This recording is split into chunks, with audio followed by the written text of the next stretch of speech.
Now for our story. It was the afternoon of Del Shipley's arrival at the Lane farm from Chicago with Lily Devon, who worked as an entertainer in Del's nightclub. After the first excited greetings, Lily had wandered outside to leave Aunt Mary and Del free to talk things over, which they had promptly begun to do.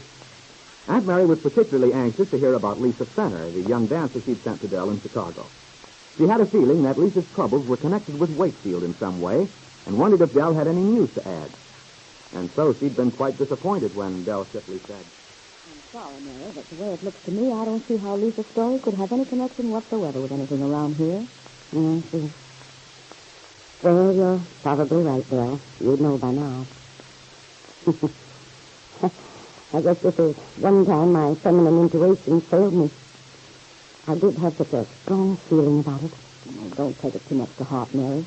Besides, you're right 99 times out of 100. Oh, I wouldn't say that, Del. I wish I could feel that Lisa Fenner's trouble had something to do with Wakefield. But it hasn't, I'm sure of it.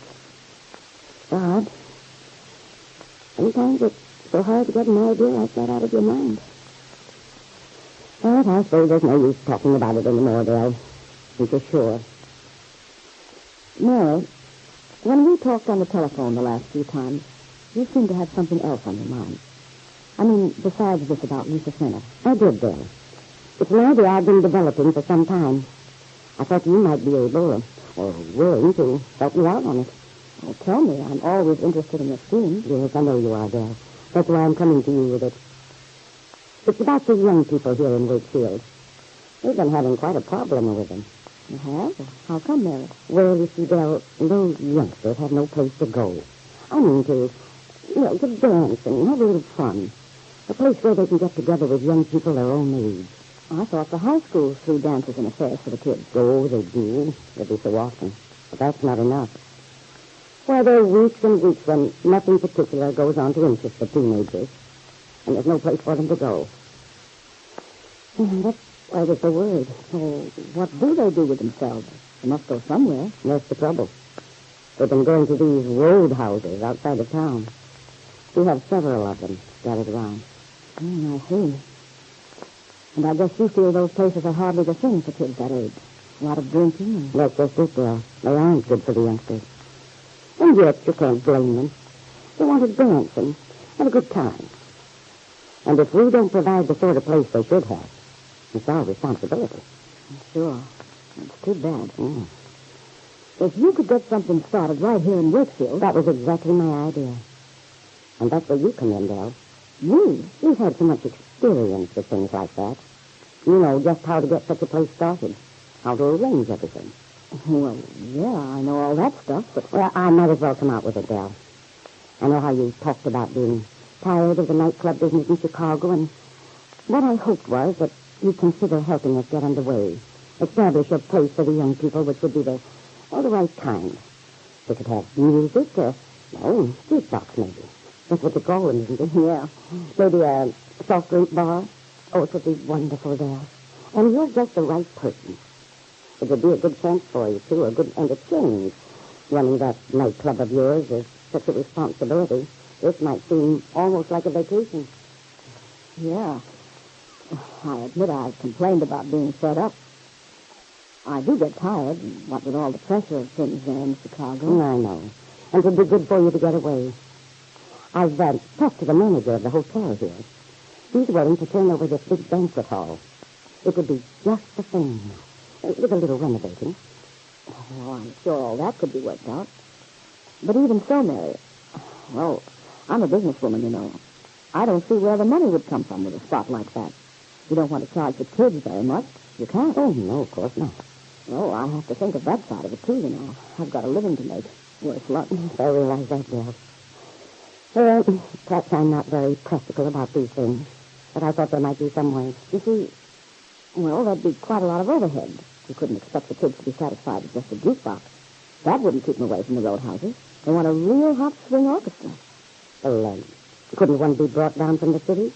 At least for weekends? Oh, well, sure, but there goes your expense again. That costs money. Anyway, Mary, the main reason I'm afraid I can't go in with you on the scheme is something else you can probably guess. You mean Lester? How he'd feel having me here? Yeah. That's another reason I thought this would be a good idea, Dale. Why, Mary. Now, don't you think if you were here... Oh, he might change, Mary, but I wonder if he ever will. I doubt it. Bless you for being so concerned, but... Well, I don't think there's much point telling about it. I wish I could feel free to help you out on your idea, but I don't see how. Well, I understand your viewpoint. Anyway, Dale, will you do this much at least? Will you look this room at the Brown Palace Hotel over? See if it has any possibilities? And will you think the whole idea over before you definitely turn it down? Oh, sure I will, Mary. I'll be glad to do that for you. Hello, Dale. Hello, Peggy. You're looking wonderful, dear. Oh, thanks. Did you have a nice trip down? Sorry, I wasn't here to welcome you, but I've had some errands in town that I just had to do. Well, that's okay. I didn't expect a brass band, you know. Peggy, we have a nice surprise for you. A surprise? What is it, Aunt Mary? Well, I know you'll be pleased. Dale brought Lily down with her. Lily? Where is she, Aunt Mary? She's outside somewhere. Oh, dear. wonderful. Excuse me, Dale. I'll see you later. Lily? Oh, there you are. Hi, Peggy.